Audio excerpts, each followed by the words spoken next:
Bonjour chers élèves et bienvenue dans un exercice très intéressant qui a été déjà proposé au concours d'accès aux écoles d'ingénieurs, en particulier l'ENSAM 2018, mais c'est un exercice aussi qui est intéressant pour les étudiants du baccalauréat. C'est un bon exemple d'application de système en rotation avec ressort. Bon, voilà le schéma de l'exercice. Vous avez une poulie à deux gorges qui tourne autour d'un axe delta et la poulie externe est fixée par un ressort et la poulie interne est liée à une masse m, petit m. On va libérer la masse, tirer la masse à une distance z, va libérer la masse et étudier le mouvement de ce système. Bien. Donc on vous dit, on se propose d'étudier dans cet exercice le mouvement d'une bille ponctuelle de masse petit m. On note, j'ai la norme du champ de pesanteur, supposé constant. La bille est attachée à la poulie à deux gorges, de rayon R1, R2, de moment d'inertie. Donc elle possède un moment d'inertie qui peut tourner autour d'un axe horizontal delta. Les fils sont indilatables, ça veut dire la tension va être la même le long du fil, de masse négligeable et ne glissant pas sur les gorges de la poulie. Les extrémités de ressort de raideur K de longueur à vide L0, de masse négligeable et fixe au point A. On pose delta L0, c'est L l'équilibre moins L0. Le système considéré est représenté sur la figure que j'ai présentée ici. Donc voilà, donc vous avez un fil indéformable, gorge, moment d'inertie J qui peut tourner autour de cet axe delta. Très bien. Première question. Déterminer l'allongement à l'équilibre delta L0 qui est égal à L équilibre moins L0, l'allongement à l'équilibre. Ensuite, on écarte la bille de sa position d'équilibre vers le bas d'une distance 5 cm et on le libère sans vitesse initiale. L'instant initial, c'est très intéressant ça, l'instant initial, c'est quoi? Correspond au passage de la bille par sa position d'équilibre pour la première fois vers le bas, avec une vitesse de 0,25 mètres par seconde. Tout ça, il faut le traduire correctement par des équations. Et bien, à partir de là, déterminer l'énergie cinétique du système, son énergie potentielle, équation différentielle, solution de cette équation et calculer la période de la bille. Donc voilà des questions très classiques d'un système qui fait apparaître des poulies, une masse et un ressort. Allons-y donc. Donc la seule difficulté, ou je dirais la difficulté importante dans cet exercice est la suivante. C'est que les axes ici, faites attention aux orientations des axes. L'axe des X est orienté dans ce sens-là. L'axe Z est orienté vers le haut. Et le sens positif de rotation, c'est celui-là. Donc là, il faut faire attention à cette orientation. Bien, si on considère la poulie, quelles sont les forces qui s'exercent sur la poulie? Bien sûr, vous avez le poids et la réaction. On va voir qu'ils ne vont pas intervenir parce que leur moment est nul.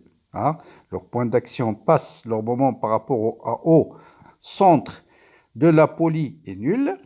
Et vous avez la tension du fil, cette tension T' et la tension et la force exercée par le ressort. Donc j'appelle T et T'. Pour la masse M, quelles sont les forces qui s'exercent? Bien sûr, il y a le poids, il y a la tension T', T secondes, exercée par le fil. Et puisque le fil est, on vous dit, le fil, il est indilatable, ça veut dire le module de cette force est égal à celle-là. Le module de T' égale au module de T secondes. Bien. Donc à l'équilibre, bien sûr, il n'y a pas de mouvement. À l'équilibre, on va appliquer pour la poulie, la condition d'équilibre, c'est la somme des moments égale à 0. Et pour la masse M, la somme des forces égale à 0. Donc pour la poulie, la somme des moments des forces appliquées égale à 0, parce qu'il n'y a pas de mouvement. Et pour la poulie, la deuxième loi de Newton, la somme des forces est égale à 0. Bon, pour la poulie, on a bien sûr T plus T', le moment de T plus le moment de T', et bien sûr plus 0 égale à 0. 0 c'est le moment du poids, parce qu'il passe par le centre de gravité, et la réaction, quelle que soit sa direction, il passe par le centre de gravité. son moment est nul. Bien. Quel est le moment? Donc là, il faut faire très attention au sens de rotation. On a choisi notre sens de rotation positif, c'est celui-là. Donc cette force, elle agit dans le sens positif. Donc le moment de la force exercée par le ressort, c'est moins T fois le rayon. Hein, le rayon, bien sûr, le rayon de la poulie, c'est R2. Donc c'est moins T fois R2 et plus le moment exercé par la force T', c'est T' fois R, fois R1. Donc T' fois R1 égale à T fois R2. Voilà la première relation. Avec, bien sûr, quelle est l'expression de la force exercée par le ressort? Par définition, c'est moins K, facteur de la longueur du ressort qui est L0 plus delta L0, bien directement L équilibre.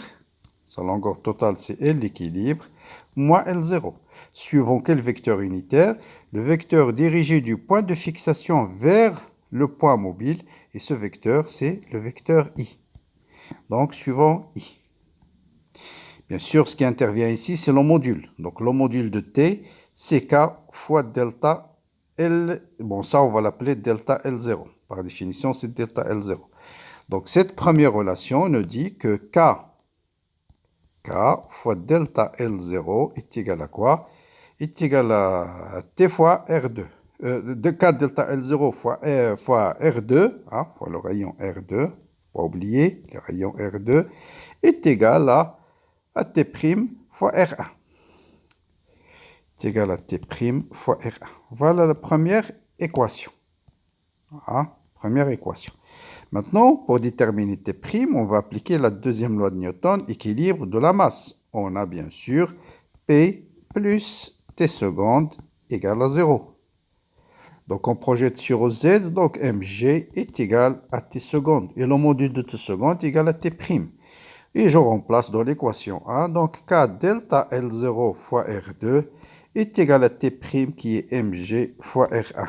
Donc, l'allongement à l'équilibre, c'est mg fois R1 sur mg sur K, R1 sur R2. Voilà la condition d'équilibre qu'on va utiliser dans la suite pour trouver l'équation du mouvement. Donc ça, c'est très classique, il ne faut pas se tromper. Si vous avez la force exercée par le ressort et puis la somme des moments pour le système en rotation, en translation, c'est la somme des forces. Bien. Maintenant, on écarte le système de sa position d'équilibre vers le bas d'une distance de 5 cm. Et on le libère sans vitesse initiale. Quelle est l'expression de l'énergie cinétique du système? Bon, là, il faut faire attention. Voilà notre système. Je l'écarte d'une distance 5 cm et je le libère. On va prendre un instant T quelconque où l'objet solide est déplacé d'une distance Z, par exemple. Au départ, bien sûr, la poulie, elle est comme ça. Lorsque celui-là se déplace d'une distance Z, vous voyez bien que cette poulie va tourner d'un angle θ.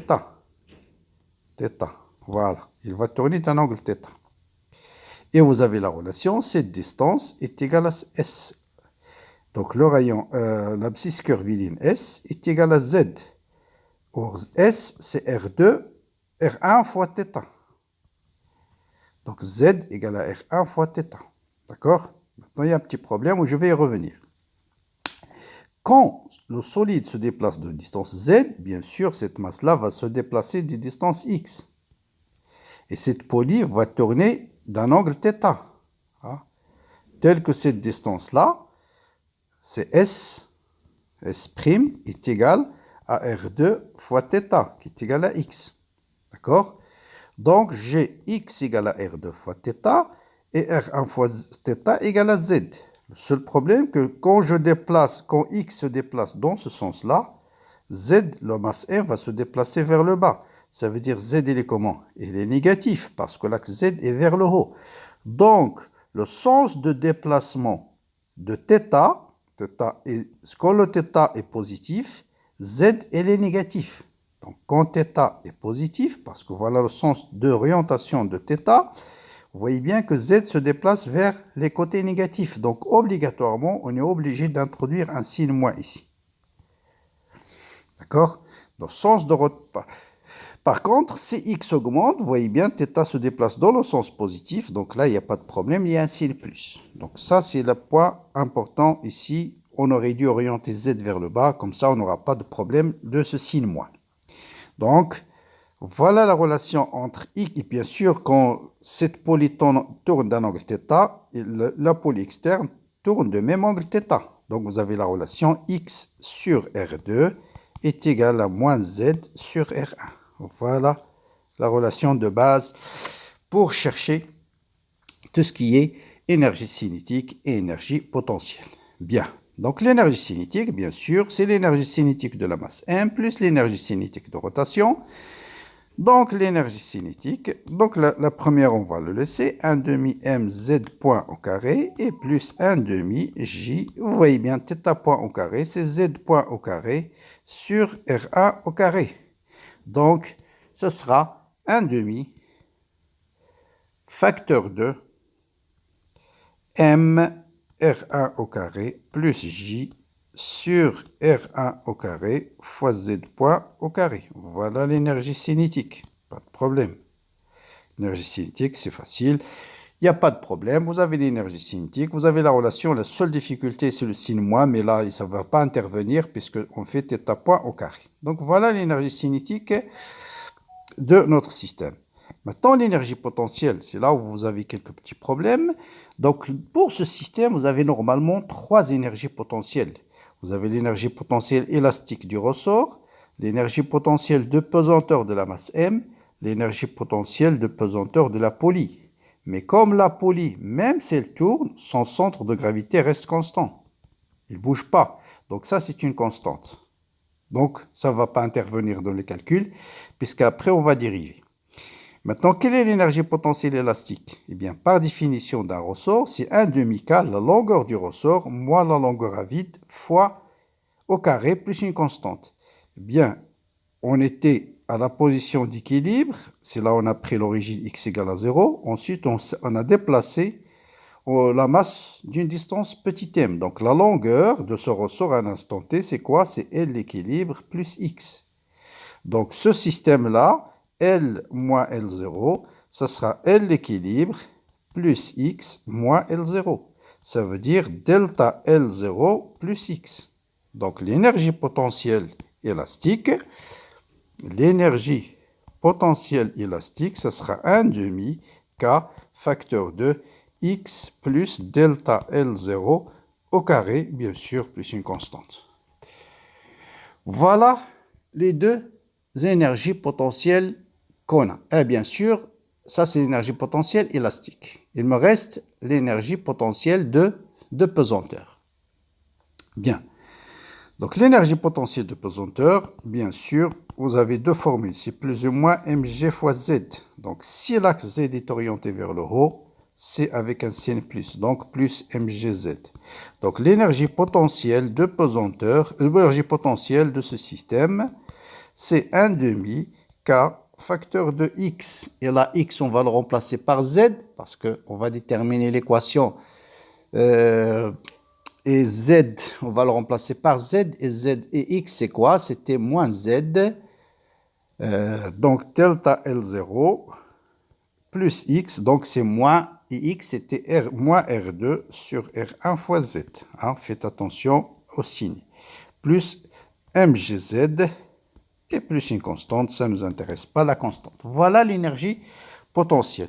Et donc, l'énergie mécanique, c'est l'énergie cinétique plus l'énergie potentielle. Donc, c'est ce terme plus ce terme-là.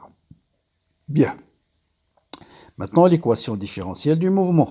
Une fois que vous avez trouvé correctement l'expression de l'énergie cinétique et l'énergie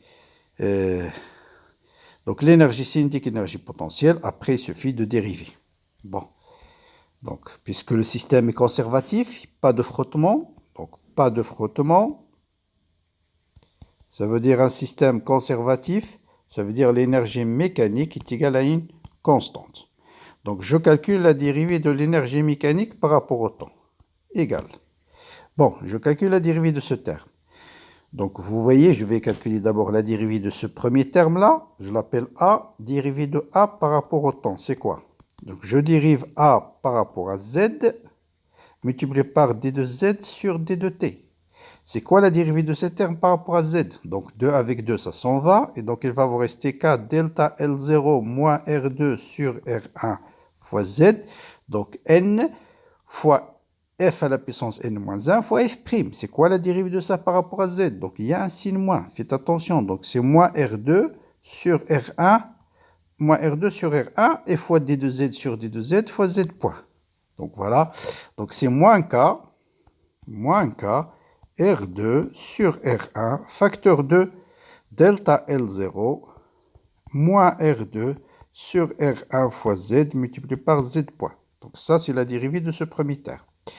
Bien sûr, plus la dérivée du deuxième terme, donc directement mgz point. Et ensuite, la dérivée de l'énergie cinétique. Donc ça, la même chose, c'est 2 avec 2, ça s'en va. Il va rester M1 R carré plus G sur R1 au carré, donc plus M1 R1 au carré plus J sur R1 au carré fois Z point fois Z seconde. Hein, d'accord? La dérivée de ce terme par rapport au temps, 2 avec 2, ça s'en va. Il va rester ce terme fois Z point fois Z seconde. Donc la dérivée de Z point au carré par rapport au temps, c'est la dérivée de Z point au carré sur D de Z fois Z point. Par rapport à Z point fois Z point. Donc, ce sera 2Z point fois Z seconde. Voilà. Je pense que j'ai fait tout. Donc, tout ça va être égal à 0. Bien sûr, on va factoriser par Z point. Et puisque Z point est différent de 0, donc on va l'enlever. Qu'est-ce qu'il va rester? Il va rester moins K R2 sur R1 fois delta L0 plus K R2 sur R1 au carré fois Z plus mg plus m1 R1 au carré plus j sur R1 au carré fois z seconde égale à 0. Or, ce terme, c'est quoi? Donc, on revient à la condition d'équilibre. Condition d'équilibre, c'est quoi? C'est mg. Ah, il manque R1, R2. Ah, bon. mg, R1, R2. Il doit y avoir un R1, R2. R1 fois mg est égal à K R2 delta L0. C'est ça. Donc M1 G, voilà. mg fois R1, voilà. mg fois R1 égale K delta L0 fois R2. Donc c'est exactement la condition d'équilibre. Donc vous voyez que on retrouve notre signe. Donc ce terme plus celui-là égale à 0. C'est la condition d'équilibre. Donc vous voyez qu'on a bien donc les conventions qu'on a prises sont correctes. Maintenant, je vais mettre tout ça sous la forme Z seconde, plus, donc je vais multiplier par, donc vous avez K, R2 au carré, R1 au carré fois R1 au carré, ça s'en va, il va rester sur J plus M1, R1 au carré fois Z égale à 0. Voilà, ça devient une formule très sympathique. Il n'y a pas trop de problèmes, trop de nombres. Donc, on va M1, R1, M1 ici, juste ne pas se tromper. M1, R1 au carré, KR2 au carré.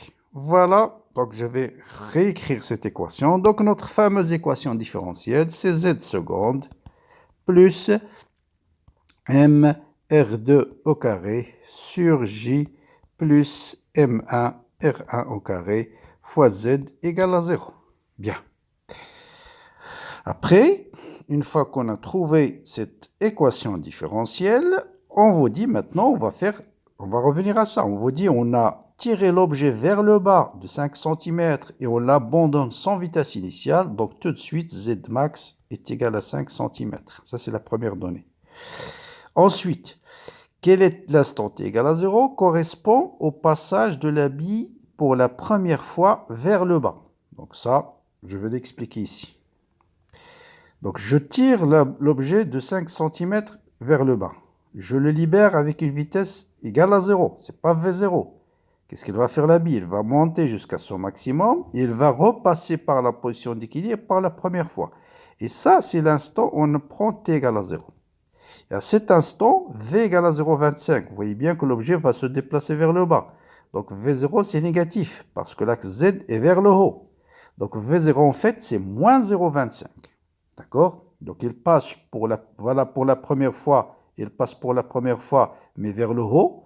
Ensuite lorsqu'elle descend, il va repasser par la position d'équilibre pour la première fois vers le bas. C'est ça qu'on va utiliser pour déterminer la solution de cette équation différentielle. Eh bien, la solution, bien sûr, là, c'est l'équation d'un oscillateur. C'est z seconde plus oméga 0 au carré fois z égale à 0. Et bien sûr, la solution, c'est z égale à z max. Tout de suite, je vais mettre 5 10 moins 2 cosinus oméga t plus phi. Bon, il me reste à déterminer t parce que oméga est donné par ce terme, oméga 0 ou bien oméga 0. Donc, oméga 0, c'est racine carrée de m R2 au carré sur J plus M1 R1 au carré. C'est ça, oméga 0. Bon, donc, qu'est-ce qu'il me reste à déterminer? La phase phi. Donc, à t égale à 0, le corps passe par sa position d'équilibre, donc Z0 égale à 0. Et ça, c'est égal à Z max. Bon, allez, on va laisser Z max cosinus phi. Donc, cosinus phi égale à 0. Donc, cosinus phi égale à 0, ça veut dire phi égale à plus ou moins pi sur 2. Maintenant, pour chercher est-ce que c'est plus pi sur 2 ou moins pi sur 2, il faut calculer juste la vitesse. Donc, z point, ce sera moins oméga 0 fois z max sinus, donc je dérive ce terme, sinus oméga 0 t plus phi. Donc, z point de 0, qui est la vitesse à t égale à 0, c'est moins oméga 0 zm sinus phi. Et ça doit être négatif, parce que le corps se déplace vers le bas.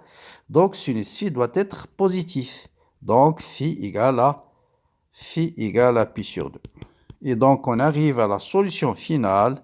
Z, c'est 5, 10 à la puissance moins 2, cosinus oméga 0 fois t plus pi sur 2. Voilà la solution finale de Z. Bien. Ensuite, dernière question. Dernière question, c'est quoi?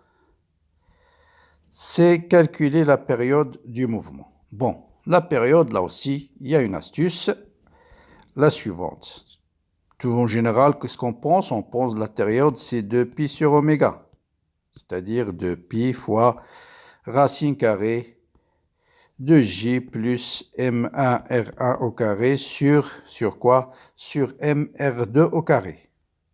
MM, c'est la même masse M. Hein. Ici, c'est la même masse. MG, MRA au carré. Oui, c'est la même masse. Hein. C'est MMM. MR carré. Sur la même masse. Sur quoi? On a dit sur MR2 au carré. MR2 au carré.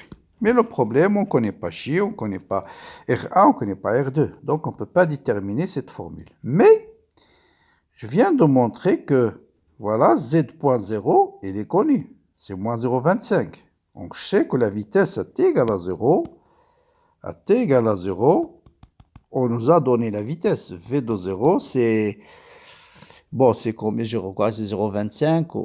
V0, c'est combien? C'est 0,25. Mais normalement, c'est moins 0,25 parce que V0, le corps se déplace vers le bas. Et d'après cette équation, on vient de montrer que V de 0, c'est moins oméga 0 fois Zm. Donc ça, c'est égal à moins oméga 0 fois Zm. Et Z max, c'est 5 cm, 5 10 moins 2. Quand on libère un objet sans vitesse initiale d'une distance A, il ne peut jamais dépasser cette distance A. Donc, je peux déduire oméga 0.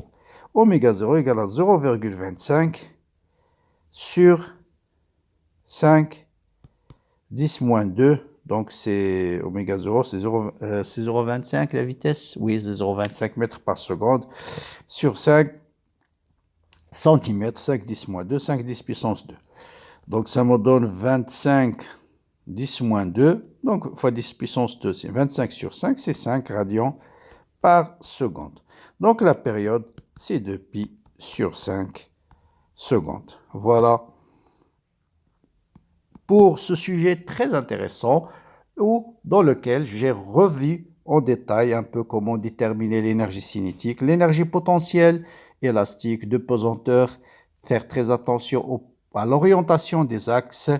Donc, il faut rester juste à me laisser un petit commentaire, de liker la vidéo, de la partager avec vos amis. Abonnez-vous pour recevoir les nouvelles notifications, les nouvelles vidéos qui seront publiées sur la chaîne. Merci de partager cette chaîne. Bon courage, bonne continuation et à bientôt.